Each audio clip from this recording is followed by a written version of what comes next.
discussions with Delta, at some point in time, what Delta has in essence said to us is this is not a market that we don't think that we want to serve.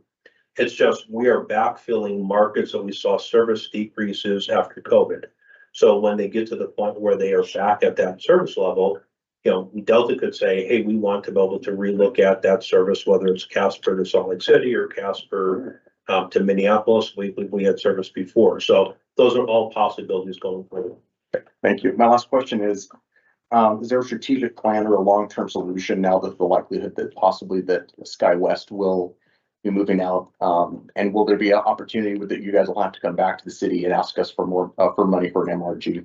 Well, it's not, SkyWest is not leaving us because they still operate all the United flights. Correct, but I'm saying something like Delta though is what I'm saying. What I would say is, you know, right now United operates the service without a minimum revenue guarantee. We don't know if another carrier that would be looking at entering in the market would be looking at entering into the market with some type of a cost support. Minimum revenue guarantees back years ago were not necessarily something that communities had as an ongoing support level. They were, you know, where you want to bring in an airline into Casper, there's some risk associated with it. We enter into the minimum revenue guarantee to help you mitigate that risk until you get yourself established in the market. So it's for a short time period of time, not an ongoing basis. So is it possible at some point in time that we may be looking at something like that? You know, it certainly is possible, but without knowing the carrier and the situation and the circumstances and what that would look like, you know, we don't know today. Okay, thank you. It is very typical that if we're going to bring another flight in, they're going to want something up front in order to test the market. We did it 15 or 18 years ago with the United flight that went directly from here to Chicago. And it worked out, it worked really well. Great load factors, except United was going into bankruptcy. Oil hit $140 a barrel during that time. And it just became uneconomical for them. Thank you. The only last comment that I would have to say is that I'm going to speak for myself. I felt blindsided by it. I know our city manager kind of came and said, hey, this is what happened. I understand timetables are difficult. I understand that. But I think that for me, personally, on the city council, I believed in it. I thought it was an important aspect. What you guys said to us in the presentation, saying that this is something we definitely need, something that we believed in, we voted for. And so I wish you guys would have just reached out for 1 second to one of us and just said, or to the city manager or somebody to say the city, just want to give everybody a heads up that this is coming down the pipe. As soon as we had made the decision and as soon as we were talking about this and had scheduled a meeting to talk about it, I had contacted the Natrona County Commissioners. I think you called Casey also. I don't know. I understand that you contacted the county commissioners. I'm saying a personal phone call or a text or an email to the city of Casper. City manager put his self on the line here with our city.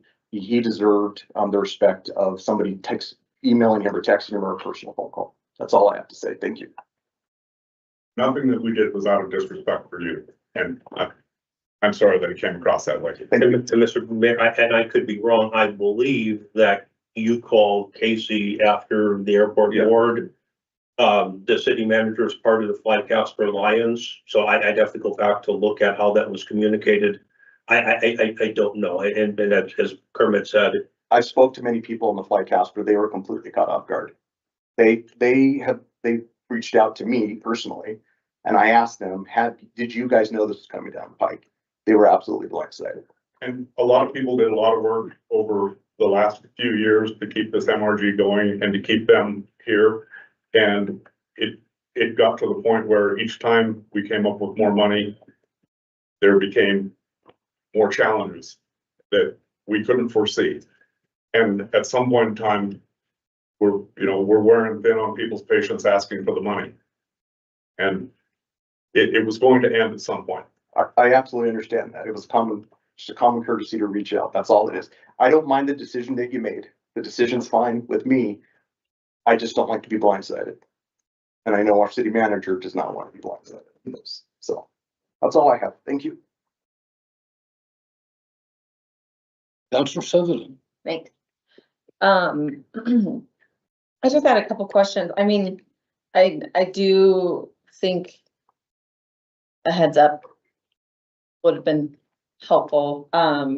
But also recognize it sounds like there were a lot of moving pieces. So we can use this as a learning opportunity for how we chat in the future. I mean, as a resident, I think, I mean, I believed in it too. I think like Ray is saying, you know, there was a lot of conversation around the service, and, you know, and particularly for certain industries that made use of it. And so I have two questions kind of connected to that. I mean, as a resident, I feel like this is a huge bummer. Being connected in multiple ways matters, I think, for people. And I totally understand there's an economic consideration and there's a cost benefit analysis. And I also, what I don't know is, outside of the financial cost benefit analysis, what the risks might be now to the community, especially as we're right on the verge of quite a lot of development and opportunities for bringing in regional competitions. You know, it just feels like the timing, for lack of a better word, kind of sucks. So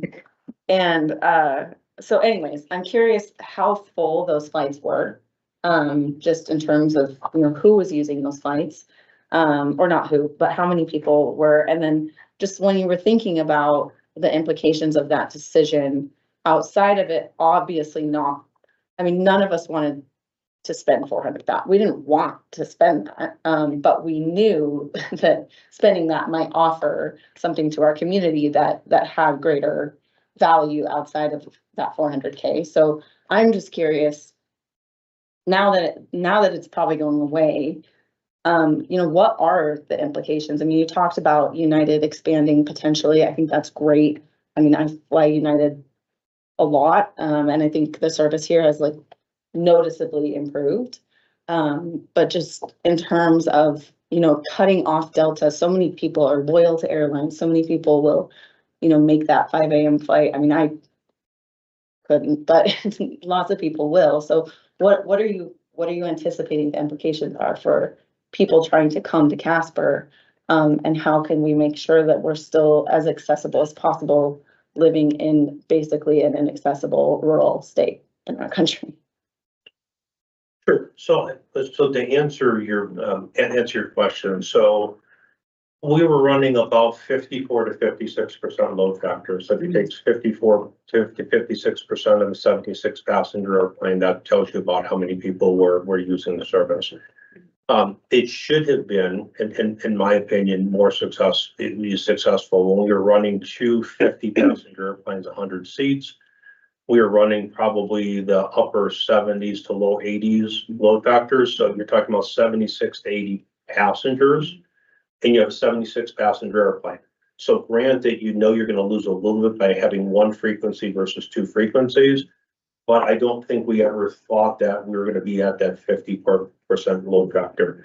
And I can't tell you why the other seats weren't full, other than what I talked about before.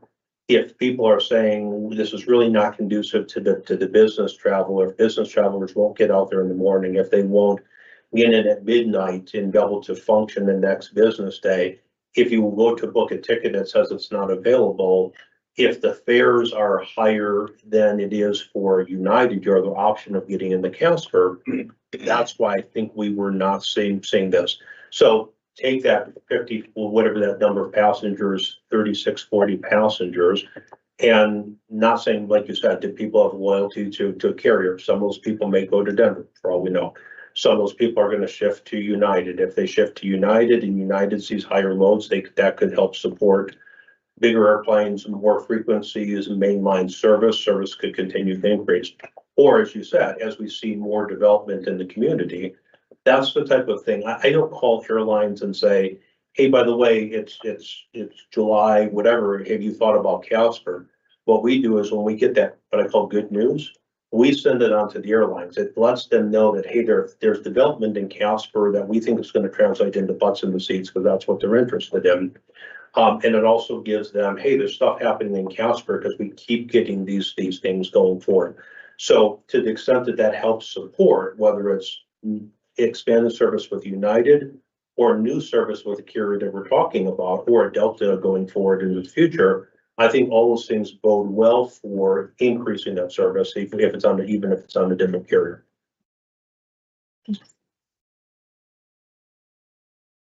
Councilor Gamrod. A couple follow-up. Thank you, gentlemen, for making yourselves available. I really appreciate it. This is a super complicated topic, lots of variables, and I learn something every time y'all join us. So thank you for making yourselves available. Not to be redundant, because it's been brought up kind of partially by a couple of my colleagues, but we did approve the most recent MRG, I believe it was April 10th, so middle of April.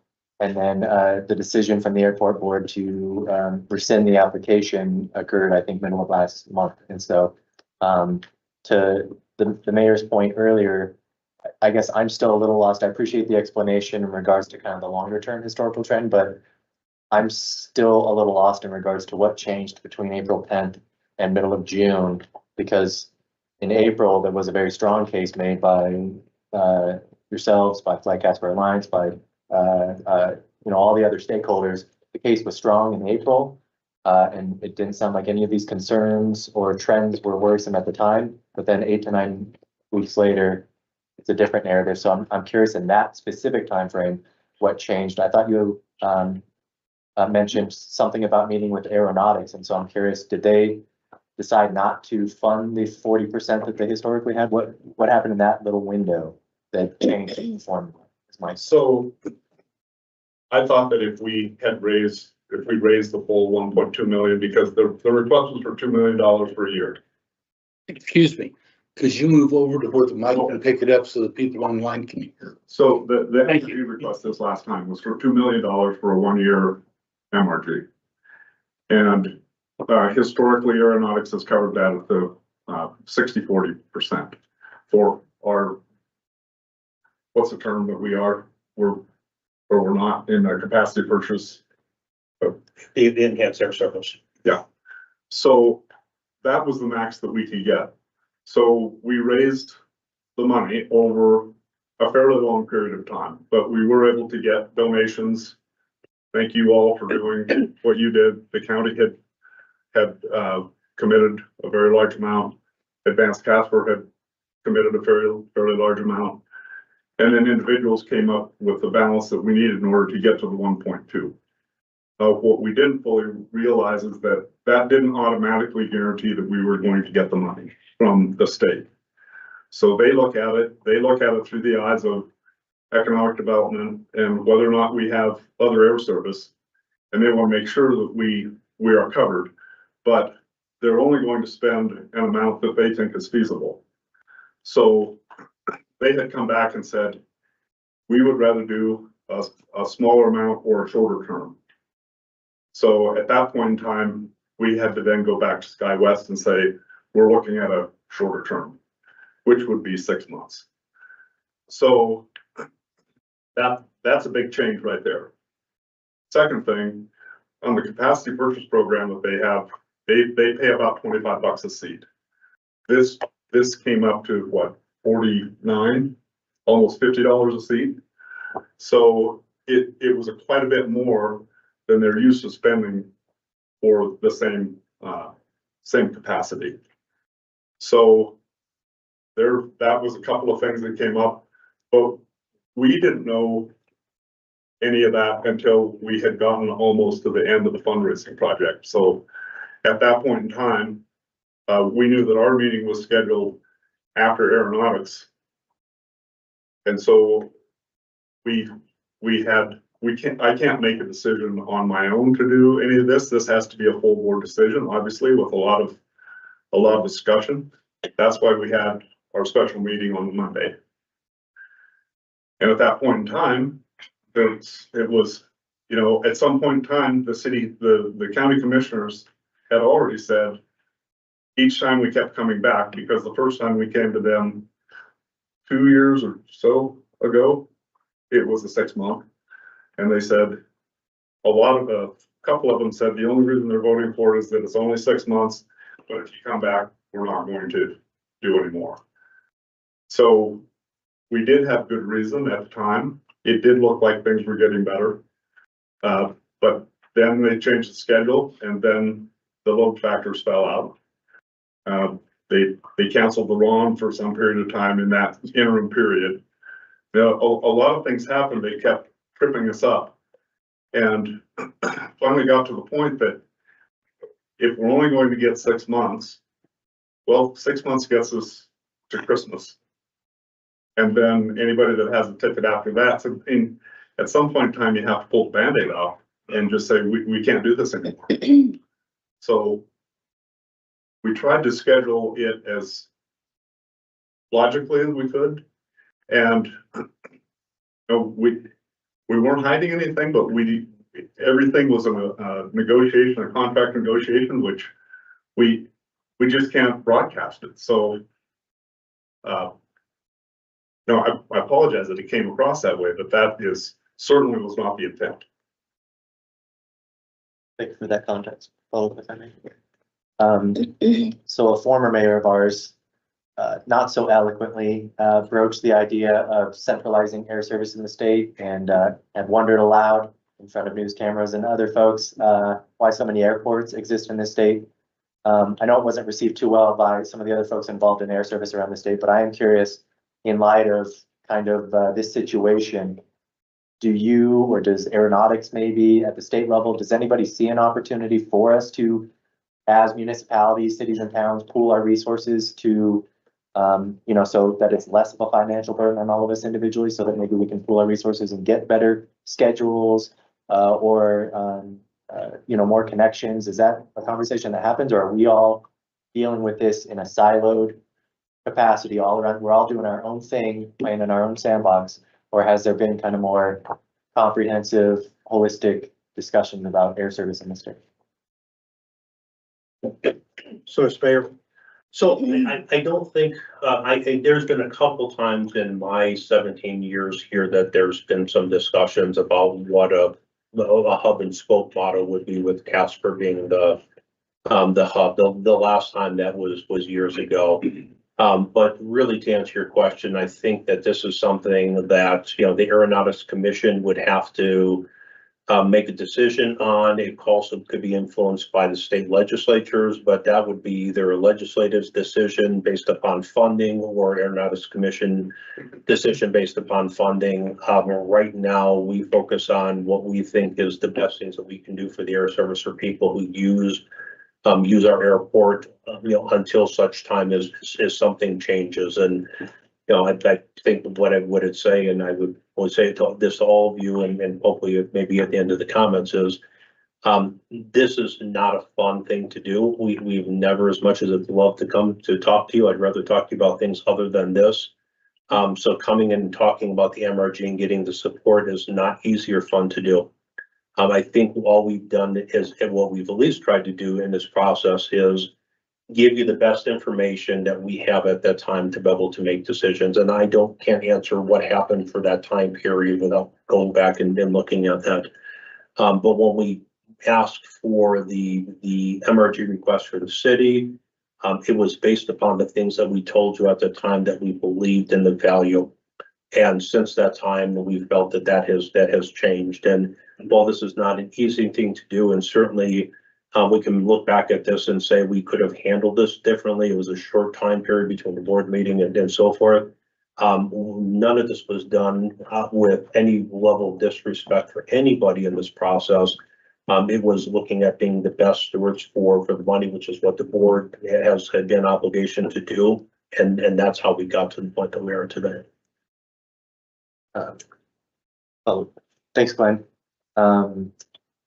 I can't tell if, I know you have relationships that you got to maintain, and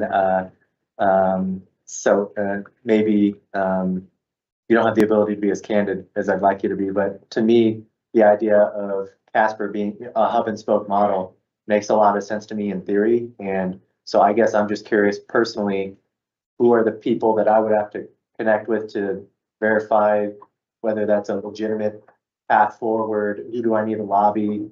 because I'm really frustrated that it seems like from what I took from your answer is we're all doing our own individual thing. We're all operating in silos and we're all probably paying more than we should for inferior air service. And so, correct me if I'm misrepresenting that or misunderstanding that, but I would like, if the SkyWest connection goes away, and I agree that it doesn't sound like it's to our benefit to pay the amount, to keep them here, I would like to explore other options.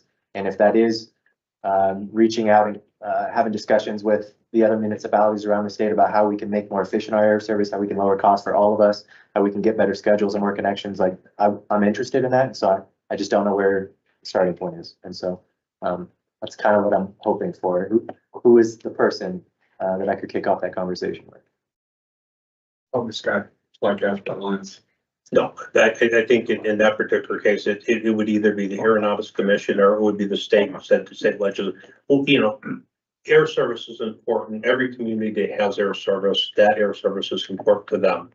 So I could not say, I think that the value that somebody's getting versus the cost, whether it's community, their state, is more important or less important than our air service, and certainly would not want somebody to advocate reducing our air service because there's better opportunities, you know, starting a bus service between Casper to Denver because it makes it easier for people to be able to fly out of Denver. So if that's a decision that somebody wants to look at, I mean, obviously you or anybody has the ability to either to do that, but from an advocacy standpoint, that service is important for each of those communities, and the communities and the state would make a determination when that would change, if that would ever change. And, you know, what we're going to do is make sure we have the best air service here. People will drive, we know, from Casper to Denver as an example, because of more frequencies of flights, more airlines, more direct service. We know that people drive from other communities because we have the license plate numbers of the people who fly in, whose cars are parked in our parking lot. So we know that people from other communities already come to Casper. That supports the service, that supports the frequency. It's not just people in Casper and Natrona County that are using that service. And so as long as we continue to make the service the best that we can out of our airport, that's going to, you know, potentially draw other people as well as the people in Natrona and Converse County, which is kind of our catchment area. Okay, thank you. One last follow-up, but I did. I guess I'm trying to make sense in my head why city of Casper, centrally located in the state, second largest city, only has 2 airlines right now, potentially in the near future. I'm just wondering how these other smaller communities justify it. They must be paying a higher price per seat or something compared to us, and we even had anxiety about it. We got a lot of flack for it. I don't imagine it's an easier sell in those other communities, and so I guess I'll give some thought to it, maybe connect with some of my colleagues on other city councils and stuff like that. My last question for you, Len, if you don't mind, I'm sure you've seen it. Lots of folks still bring up the $99 Vegas flights. It used to be a feature of the airport. I know that was a pre-COVID luxury, and obviously a lot's changed about air service since COVID. So could you just give a little bit of context for the public record because there's a lot of people that inquire about that. Could you give some context to what the circumstances were that allowed us that air service in the past? And if you foresee any, if it's realistic to assume that will ever return? Sure. Sure. So I get a lot of calls about that, or a lot of questions, because why did Allegiant leave? The planes are full. It's easy to fill an airplane. If you want to fly from Casper to Denver, or to Casper to Chicago for $20 round trip, you can fill the airplane up every day and lose money doing it. So what Allegiant did at that point is they established their airfares to hit a 90% load factor. So out of 166 seats, they wanted to fill 150 seats. They could do that by selling them at $110 or $30. I've flown there before on a $30 round trip fare, which it's not even going to cover the cost of the fuel for doing this. But they also got the ancillary revenue, the hotel stays, and the things that you could book. So they were here for 9 years, and over a period of time, you could see that if they could not hit that 90% load factor, they weren't able to stimulate the market enough to get people to be able to fly at whatever fare that they were looking at. And that's what we started to see. We started to see the softening of the market. So they weren't filling 150 seats all the time. And the people that they were filling it up with were paying less than what they had done in the past. So like everything else, that doesn't mean that they weren't making money with the airplane in our market, but they don't have 600 aircraft in inventory that they can pull out and put it into different markets. So if they believe that there's an opportunity to put that airplane into a different market that they could make more money at, they could. When Allegiant started in our market, most people didn't know the Allegiant name. So if they wanted to go into Milwaukee, for example, and get their name out, they had to spend a lot of money advertising their availability. That's changed over a period of time. You have Allegiant Stadium, the name is more recognizable. And as it happened, they started moving into larger markets. They never flew into a Milwaukee or a Denver or a Cincinnati in the past. So their business model changed. More people knew them in more densely populated areas. They didn't have to sell it for $35 if somebody was willing to pay for $115. So that's what happened with Allegiant. I don't think that there's that they're automatically said that they would never come into a Casper market again. But that's what in essence led to them pulling out of this market. There are other carriers like that, Avelo and the Spirits and so forth, that do that also, and that's important for a community. But the point-to-point service to Las Vegas is great if you want to go to Las Vegas, but you're not going to connect on that probably from a business traveler. So we continue to look at those opportunities as well as the hub and spoke models, the United, Americans, Deltas, and even to a Frontier to a certain degree. They don't do connecting service, but their hub operation is in Denver. So a Frontier operation into Denver allows people then in Denver to be able to go on and book other Frontier flights out of Denver. So those are all the things that we continue to look at going forward. Councilor Bond. Thank you, Steve. Mayor, I just want to say, Glenn and Kermit, thank you both for being here. I know this isn't how hard you've worked, I think, to get through this process and to, I'm sure it was a difficult process for your board as well. As a frequent flyer for both Delta and United Airlines, and talking to colleagues who live in Nebraska and Montana and the Dakotas, Wyoming has it relatively pretty good in terms of quality and frequency of service in a rural setting. So I just want to say, I think that ultimately, I think we could use this as a lesson in communication and so forth. But I do want to say too that I do appreciate what you do and what the situation that your board was in, and as Councilor Sutherland said. There's a lot of moving pieces, and things change and came up over time. But again, I think that communication could have been a little bit better. But overall, I understand the situation you were in and the dynamics you were dealing with. So again, thank you for being here. Thank you.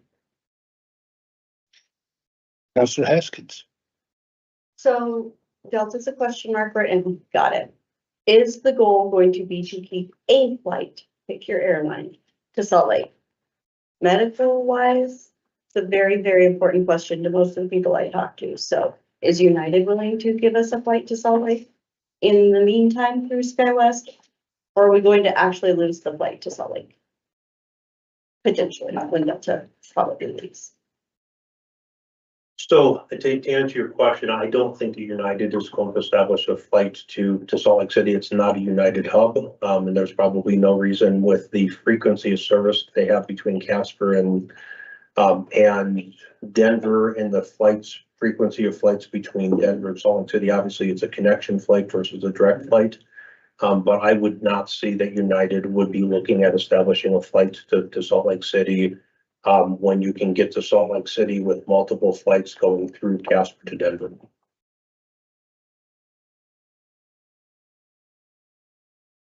Any other comments? We appreciate you gentlemen being here. And as was stated around the DS several times. We would hope that in the future, if these things come about, that there is a little bit better communication so that we aren't finding out about it on Cowboy State Daily or whatever the other online paper is. That's one of our major requests there. Understood. So we do appreciate you coming. Thank you very much. Thank you.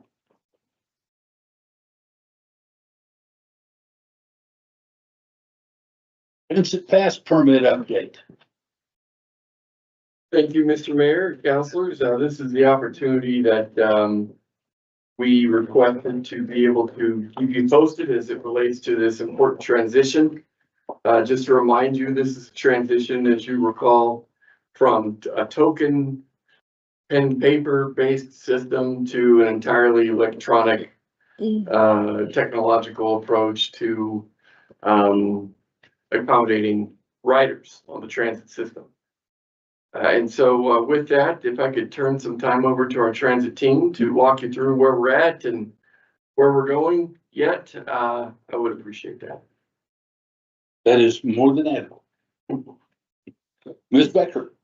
Mr. Mayor, councilors, last November, we presented, Scott Drescher was our transit manager, and we presented to the council, again, as the city manager indicated, getting away from the tokens and what the efficiencies would be to moving towards a pass program for both our link and assist services.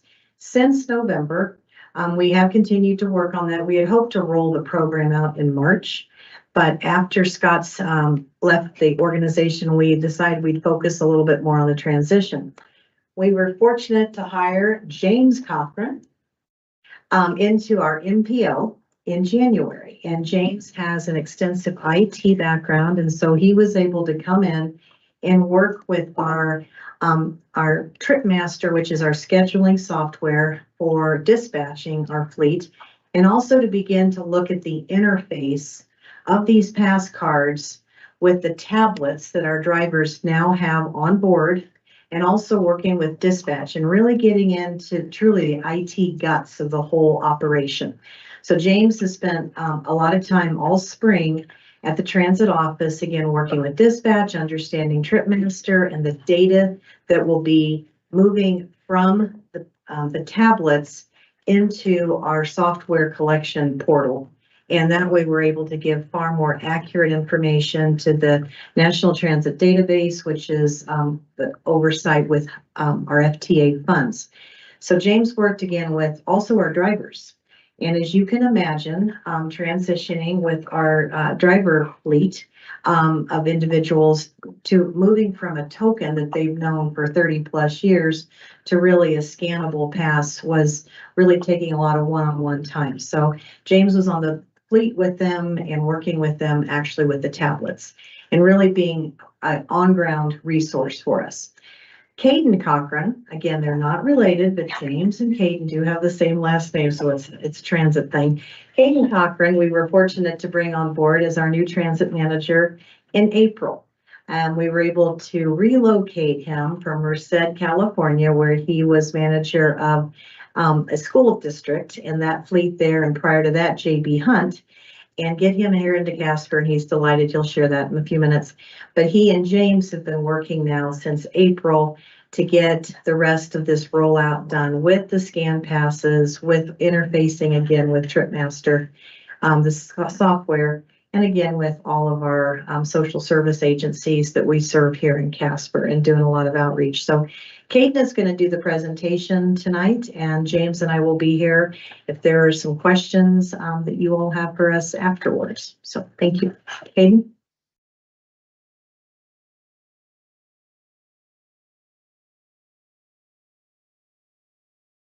Thank you, Liz, for that great introduction. Mr. Mayor, council members, my name is Caden Cochran. As Liz said, I've made the journey about a third of the way through the country to come here. Beyond excited to be here and to accomplish some of the things that I've seen that were already in place when I got here. So what I'll do today is I'll walk through some of those items that were already in place and some of the changes that we've made since my arrival to help expedite the process for our patrons, staff, and for anyone who needs to be doing our reporting. So first off, the biggest thing that the biggest reason that we're making this transition is to be able to capture data in more real time and have it be a little bit more accurate. As of right now, our data processing requires a lot of an admin looking at a piece of paper, transcribing that information into an Excel sheet for us to report. What this service is going to allow us to do is to provide that data pulled from a report where it's kept within TripMaster's own memory banks, so that we don't have to go through and manually do all that. It's going to save us a lot of time, and it's going to be able to provide much more accurate data as opposed to there, is that a 7 or a 1, and then having to transcribe from there.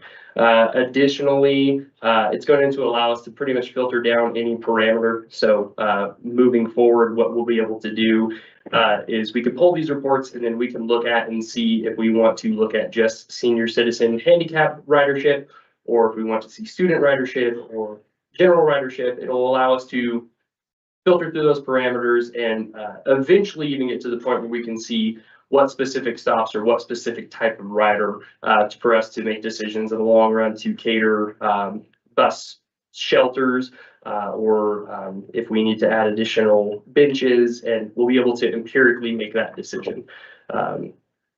Also, one big factor coming off of COVID is sanitary reasons. As of right now, our admin team, at the end of the day, they get a bag that has cash or a fare box cash, coins sometimes, and then also the little tokens that we all know and love. So those tokens, before we redistribute them, we do take them and hand wash them in our office.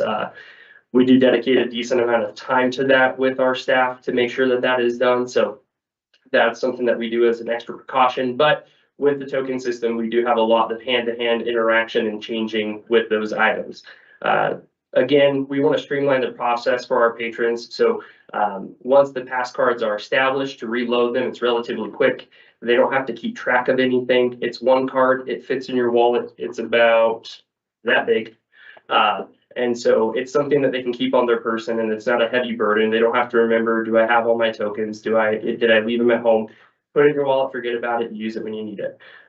Also, we want to reduce the abuse of and neglect of certain fares. So as of right now, people pick up random tokens on the street, or if there's someone who has tokens sitting in their house and they throw a party and someone takes a bunch of tokens off their desk, we aren't able to keep track of those rides, or if that's actually the person who should be using that token. With the card, we are able to deactivate any accounts if someone reports their card lost or stolen, and then we can supplement whatever rides are left over on that card to another card for them so that they aren't losing any rides. So even if they do lose their card for some reason, unlike a token where we have no recourse to provide them their additional rides, with the card, we're able to do so and provide that as a service. So what we did was back in May, we ordered the press release and sent that out to discuss the transition for both Assist and Link. And so what that press release did was basically establish the groundwork with what we're going to do. So we started with Assist. So our Assist is our door-to-door program. We have a stronger personal connection with each one of those riders because we see them almost every single day. We have their name, their information. They get familiar with a lot of their riders most of the time. So we figured that would be an easier transition point for them because then we have that direct communication. They're more open to discussing issues or concerns. And so we use that and what we learned from there to then implement and change how we did Link. When we were working with TripMaster, we discovered through one of our teleconferences, James and I, and also our admin team, that they have an option called ePass. And so this was communicated as well in that news release. ePass is completely electronic, so there is no card or tangible thing for the person to keep track of. The reason we see that beneficial for Assist is that a lot of our Assist riders are having to fumble around or find things, or some of them don't like keeping track of things. It's one more burden for them. We have their information, we have that direct relationship. So what we can do is we can go off of their first and last name when we arrive at their stop, confirm who they are and their identity, and then we onboard them completely hands-free from them and use our tablet to just press onboard and they're on bus, and we have that data collected right there. And so We ended up no longer accepting tickets as of July. At the end of July, we ceased to accept tickets because we were really trying to make sure that we get through this program. We communicated it when we were dropping people off. Also, when they were coming in for their subsidy tickets, we made sure that we communicated that as well. We also had little reminder cards when we handed to them for them to come in to renew their subsidy for the following month. When we made this transition, we were also communicating for them that the month of July, for our fiscal year, we have to renew. So we handed out little sheets of paper there as well to make sure we were over communicating with our passengers. Going to the link side of things, we announced that as of June, we would no longer be, or as of July 1st, we would no longer be providing tokens. So we no longer hand out tokens when somebody comes in to pre-purchase or get subsidized tokens. We initiate them with the card to get them started, so that process is ongoing. Initially, we did announce in our press release that we would cease that as of July 31st, but through some conversations we've had with some local organizations and also some passengers. We understand that with Blink not having as close of a personal connection with the rider as we do Assist, there could be some that fall through the cracks. So we have extended that date to August 31st to accept tokens, but we will continue to only provide cards when people come in to pre-purchase. As is the case with everything else in America, you can still use cash and we will be more than glad to take that.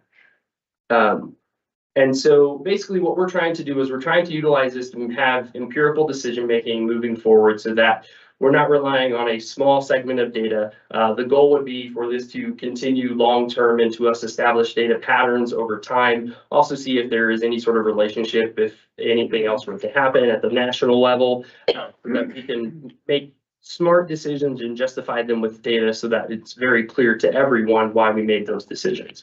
And then also a big part of our thing is FTA and our grant funding. And so this would allow us to provide much quicker and simpler information during any sort of audit or any sort of annual grant applications. It's going to be a little bit more accurate than our process now, I would argue. So that is the ultimate goal there.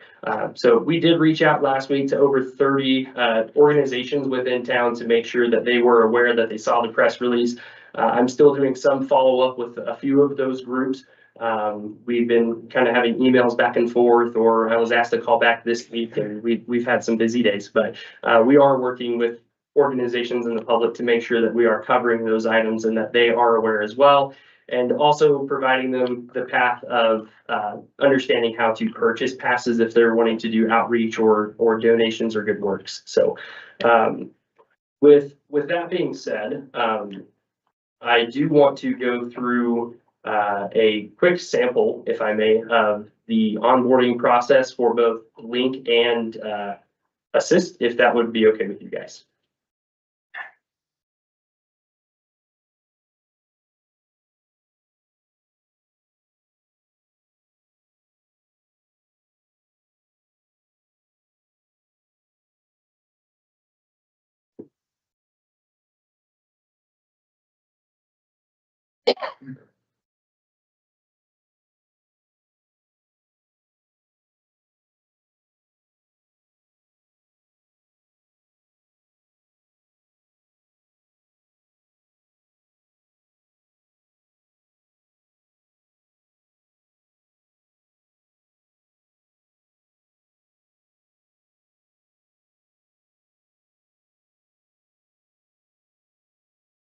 Okay, perfect.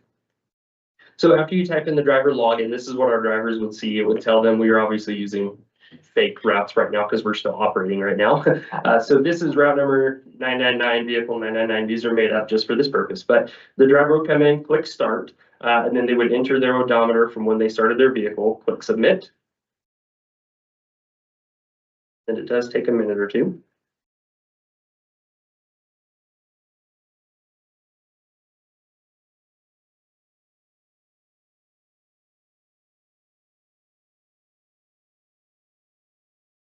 So then this is something that we've also discovered as well. So coming into this platform, I was more familiar with the Tyler Technologies aspect and also Synovia from my previous employer. So I've been learning my way through this program over the last few months. One of the things that I do really like about this is that we are able to produce a pre-trip list So right now we have our drivers filling out a piece of paper that gets handed off to an admin at the end of the day, and then that gets documented the same way.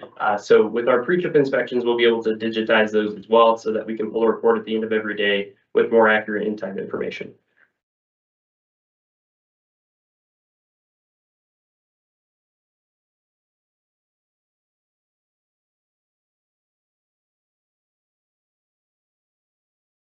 I'm sorry, there was an older route on here. Give me 1 second.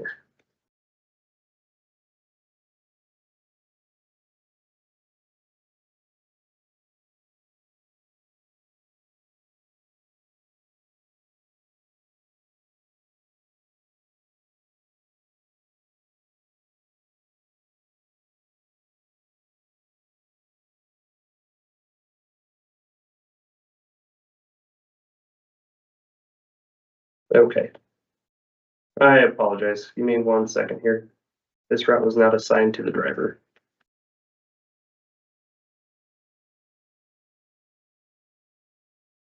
I'm going to log in as my assist route here. Give me 1 second.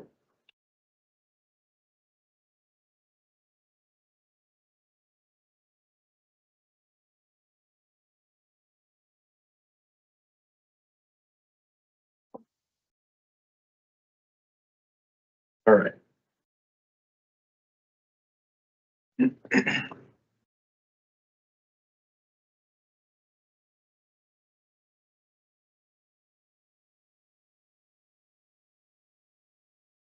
My apologies for that one. So this is going to be our assist route. And so what this will do is we have a fake vehicle here. So what this is this is the e-pass process. So this is going to be just when we're picking up a curb to curb or door to door rider who all of their rides are preloaded onto their card. Okay, so as you can see, we have here pick up John Doe. So what we do is we click on the way.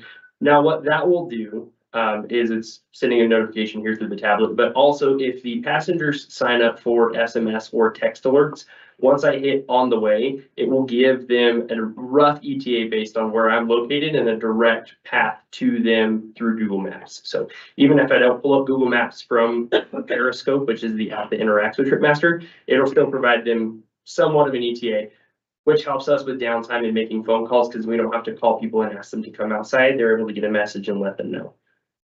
So then I would click arrive, and then I would just click on board.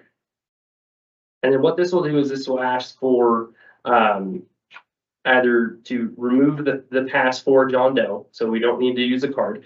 And then we could put cash collected down here at the bottom. So if everything goes well, what happens is when we pick somebody up, it comes to this screen, we confirm that this is in fact John Doe at 123 West First Street, and then we just click confirm pickup.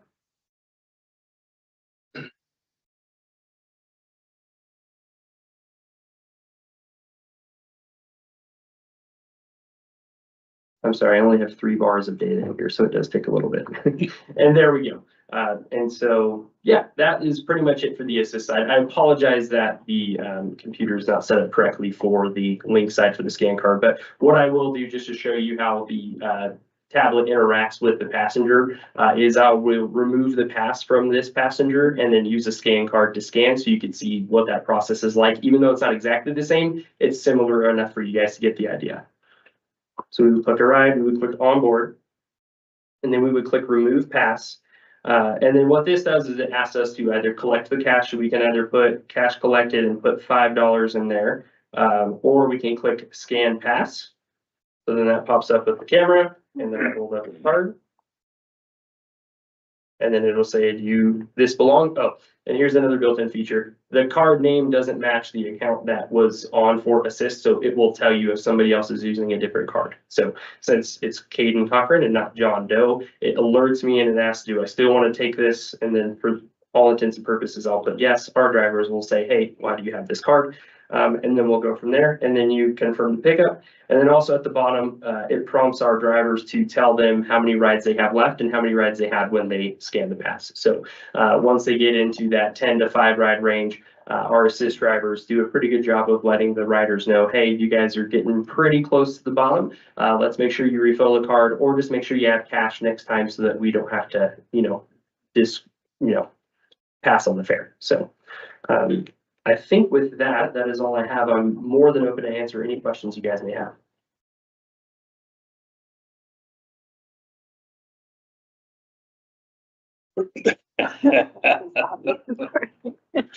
Oh, Jenna had one too. Okay, go ahead, Counselor Jensen. So I know you're probably not aware of this, but this is a whole scandal that's going on Facebook over the news article that was posted and what an uproar the city is having over this transition and what, just the idea of the article. And we know people don't read the article, but just for the record, does everybody need to buy a smartphone? No, and I apologize. I had this in the back and it was one of my things that was brought up by one of my admins today.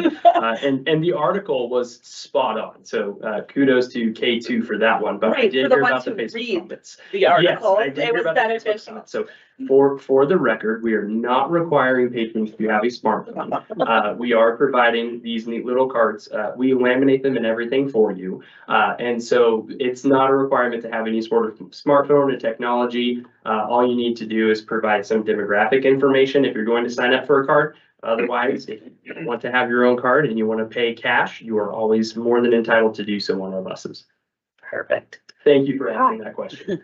Thank you for And- the answer. And then Hopefully were there somebody's any watching. questions on the attachments that I had in here? Because I know that there was some misunderstanding as well about when you sign up for a pass that you have to provide financial information. Again, for the record, we do not require financial information just to get a pass. Financial information is only requested when someone applies for subsidy so that we can report on that for the subsidy hearings.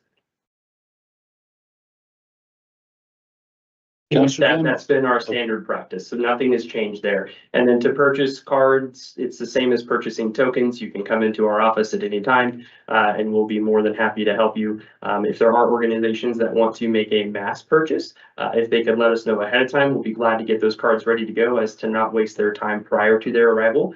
Just give our office a call and set up a meeting with our administrators, and they'll be happy to serve you. Counselor Gamroy. Thank you, Mayor. Thanks, Kate, for the information. Thanks, Jenna, for the heads up. I missed that one, so Oh, it's a good one. I'll be excited to go through that one here in a little bit. My question is, and I apologize, I've asked Liz about this before, but I don't know if it was in an open meeting, and so Liz, I wouldn't mind you either reminding me what your answer was, or because now I don't recall the specifics, but I know there were some growing pains in regards to specifically service providers. So for instance, Brandy works at the Rocky Mountain Infectious Disease Office. If a service provider wanted to cover the fares for one of their clients, historically, I think they could just buy them a token or two or whatever it takes. Could you explain what changed, how that looks different now? Are they required to at minimum buy a $5 pass? And I guess I'd be curious from the service provider's perspective, what's changed and have any kinks been worked out? Just because I did have a few folks reach out to me about that transition, just, a couple sticking points. Yes, so we did have a meeting with a couple of those providers last week. I want to say it was NCSJ or J. I'm sorry, NCSJ. Okay, there's all these acronyms I'm still trying to learn here due to Casper, so I apologize. Yeah, so Mr. Mayor and council member, so what we do is we require the $5 minimum purchase to justify the time and the process of our admins creating the card. The card to be renewed, there's no minimum purchase so long as it does not fall to a zero balance. So if somebody wants to purchase a card and just add 2 more rides on it, we're more than willing to do that. As far as service providers, if they're purchasing a general population pass, we do not require any sort of data or information from them. It's general population. There's no discounted rate. There's nothing that our auditors would ask for that we couldn't just provide because it's general. It's the same as if they put cash in the box. To receive a discounted rate, what we ask is that if there is an entity that has to keep anonymity, we ask that there is some sort of unique identifier from that organization to where if we are audited or asked to provide that information as to why they're receiving a discounted fare, we can provide that anonymous number to anyone except for the other organization and refer them to them if they do need to follow up on that. That way, we're not intruding on any patients' rights or any HIPAA laws, but we're also covering our ground and making sure that we're justifying a discounted fare. Does that answer your question? Thanks, Kate. I believe so. I'm making some assumptions I want to confirm with you. So the change from a service provider's perspective is that they used to be able to give a couple tokens to one of their clients, and that client could use those tokens as a bus fare and remain anonymous. Nobody knows if it was discounted or not. But now the change is these service providers will have to create some sort of internal process to match a unique identifying number with that client. So for the sake of our auditing purposes, we can prove to whoever that we're tracking the individuals, if not, the personal health information of those individuals. Is that fair? So if I'm understanding you correctly, Mr. Councilman, what you're asking me is that in the prior times, we were able to provide handicap and senior citizen tokens at will without providing any sort of information. Is that what you're asking? Liz, can you read my mind? Mr. Mayor, Counselor, in the past, if someone was being discharged from a treatment program, typically the provider would hand over a couple of tokens so that they could have a ride home and go on there, and it was anonymous. So what we've asked now is that we can issue a pass with, as Caden indicated, a unique identifier. Case in point, we've been working with CWCC. They would have a database that would be CWCC with a unique identifier that would be associated with an individual that's being discharged from treatment. We don't need to know who that is. They know that that person has a low income situation, so they have purchased a subsidized token, or pardon me, a subsidized pass from us. We would issue that to CWCC with a preloaded amount of rides, if it's 2 rides, if it's 5 rides. And again, all we need to know that it's CWCC unique identifier 101, and that we would have that for our record, but we do not need to know past that who is receiving that. So if it is in case Counselor Haskins, we would be able to, with infectious disease, again, they would have a record keeping system that we would rely on. And whether it was a general population one, as Caden indicated, no change. We would just have preloaded passes that you can hand out. But if it's a subsidized, that is where we're asking for a little bit more information. But again, with these preloaded general population passes, it's just going to be very, very similar to the tokens, except for the simple fact that there is more accountability for that individual to be able to hold on to that and not pass it around their buddies to use, because it's going to be preloaded with a number of rights that perhaps the service agency has said, yeah, 5 or 10 should get you back on your feet. But it's not going to be forever unless that writer works with the agency and says, hey, I need a few more rides. Can you reload this for me? And at that case, the service agency would work with our team, pay a little bit more money and reload that. But there is accountability to that, so that again, these are not being traded on the streets, but are really being given to riders that need the transportation. And then we are fulfilling our duties with federal funds of being able to note how many full service rides we are selling and accounting for, as well as how many subsidized. And we'll be able to know how many agencies we are providing passes to, be able to tell the government. Thank you. Is that an okay interpretation, Counselor?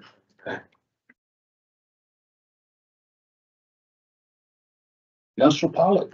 Thank you. Can you give any information, anecdotally, even just from your experience, transitioning riders to this system? We've had number of people using these scannable passes now at this point. What feedback have you gotten? How has it been clunky, difficult? Has it been relatively smooth and seamless for most people? What have you found? Mr. Mayor and council members, that's a great question. And if I can ask to clarify, do you want both assist and link answered, or do you want the e-pass or the scan pass specifically? Just to make sure I'm addressing what your concern is. My specific concern is the scan pass versus the token, I think. Okay, scan pass. So that would be for link. So as of right now, no, there has been some clunkiness, which is why we've in our transition, we've had our drivers kind of doing double duty. So they've been doing their old ways of manually on paper, keeping track the way that they used to. In addition to using the scan pass, we knew that there would be, any sort of beta testing, you're going to have issues. So we knew there would be some clunkiness. So in order to make sure that we address those concerns without sacrificing data or expediency, we have had the drivers doing both. Within the last week or so, we've gained a stronger understanding of how the system works and how to work through and troubleshoot certain things that happen in the field. And so James has been an integral part of that as well, making sure that our trip master counterparts are up to speed on what we need and giving them the data and information that we need to make our product better for our patrons as well. And actually they've been improving on their stuff for us as well as far as turning off certain buttons or making sure that certain things happen at certain times. So overall, I would say there has been some clunkiness, but we have defaulted to the old ways, for lack of a better word, to make sure that we're not sacrificing the service that we provide. So each card, and I know that these have been presented to you guys in the past, but each card has its own unique identifying number under the QR code. So I know in light of recent events, the concern with anything technology-wise has been brought up of if it goes down, what do we do? Fortunately for us, with each one of these cards, there with that unique identifier, we're still able to manually write down that card. So if we were to ever have some sort of issue where there was a system-wide outage and we couldn't scan for that day, we could still manually write down each one of those numbers. It's a little archaic, but it would get us through the day to make sure we could still provide service, and also keep accountability and track of those rides that were used, so that we're not just flat out not taking fares for the day. So does that answer your question? Yep, thank you. Thank you. Councilor Bond. Thank you, Steve. So, please excuse my ignorance, but I am a little bit ignorant about how this all works. I just want to clarify and just kind of understand the user experience a little bit better too. So, with Lincoln Assist, does one require a pass and one doesn't, or is Assist all subsidized? How does that work? Okay, that is a great question, Mr. Mayor and council members. I'm happy to answer that. So the pass is a separate entity from subsidy. So the pass itself, we do have a sign-up sheet that people understand they are buying a pass, that they're responsible for their pass, things like that. For the scan pass, which is for the link, our fixed routes. For the assist side, in the attachments that we have in here, there is one of them called Assist e-pass registration. So what that is that when they register for Assist, they fill out this form and then they get put into our database to be provided that curb-to-curb service. It provides us with the information whether they need a wheelchair, so that we're fully prepared to take care of our patrons once we get there. When they do that, if they at the same time want to pre-purchase rides, we will activate their account as an e-pass account, and however many rides they purchase or they are subsidized is what we will add to the account. And then that way they are automatically in the system. There's no additional paperwork for them to fill out because we base it off of their account for Assist. The reason that we don't do that for Link is that we don't know who everybody is riding on Link all the time. So we do expect that accountability for the individual card. But as far as Assist is concerned, the Assist is its own sign up. If they want to opt in and pre-purchase with ePass, they are more than welcome to do so, and we'll do that on our end. And then I think that answers your question. It does, but just to kind of clarify one. So if I'm using Assist, I don't have any kind of a pass at all. Is that correct? Yes, so if you have Assist, you don't have to carry your own pass. Okay. Because when we schedule a ride in Assist, it's predetermined when and where and who. Yeah. So when we get there, we ask to name it, first and last name, confirm it's them, and then take them to their destination that's already predetermined. Okay, thank you. And then just a couple other, let's see here. You talked about this, the whole proof of flow of low income and need for subsidy and so forth. So if I'm if I need to provide that or either link or assist, I'm imagining I would do that at the point of purchase. Is that correct? Correct. So So how do I do that as the user? Do I have to bring it to City Hall or what do I have to do there? you can, Transportation office or what? you can come into the office. So we have the application online. We have it printed out in our office. So there are certain organizations that request that we drop off X amount of blank number of sheets for them, or we can refer them to our website where it's available on website. And then that would be for the subsidy application. I believe that's how it's named. Okay. And so what that is that basically they have to turn that in and then they have to prove some Okay. sort of I income see. requirement to Okay. meet the minimum needs. Okay, So they can do that through our office, or if they choose to, they can mail it in as well. We encourage people to come into the office because then if there are questions, we can answer them right away. But you know, however they get it to us, they can email it to our transit office email as well. We prefer not to do that way because that is confidential information. sure. So we would rather it be through mail or in person, but we understand there are limitations and we are here to help if needed. Okay, Yeah, and that process hasn't changed. Yeah. With this process. okay. The cards and subsidy are two separate entities. Subsidy it's still chugging. The cards it's just a different venue, if you will. It's same party, different venue. Okay, thank you. I apologize. I just hadn't read the whole. No, you were perfectly fine. It clears it for everybody. And then last thing is,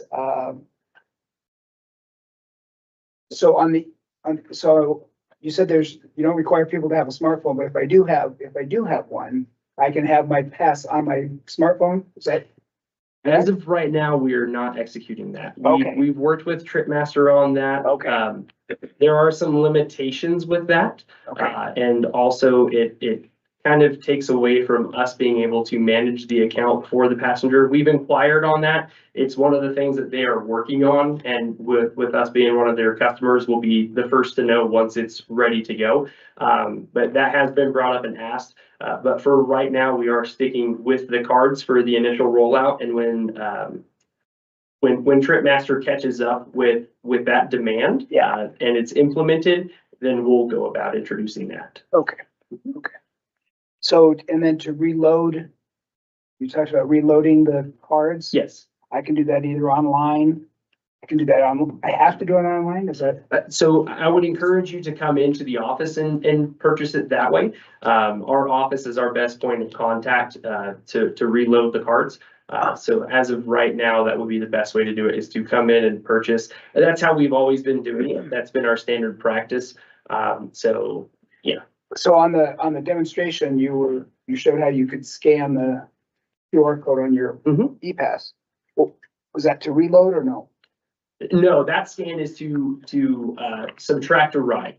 So when they get on board, you scan that pass and then that will deduct the ride. And then it will reflect the number of rides that they have left, as well as what they had when they walked onto the bus. I see. Mhm. Okay, thank you very much. Yeah. Thank you for your patience. No, of course, thank you. Any other questions, comments? We thank you all very much. Thank you. Appreciate your time. Thank You you. bet. Thank you.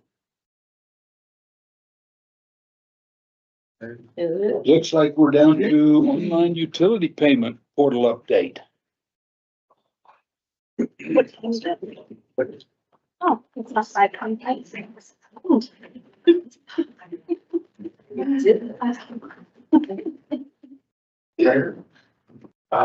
This is the opportunity that, we wanted to come to you and share an update as well with regard to a project that, council had a high interest in at one point, so much so that, we believe this to be consistent with the goals that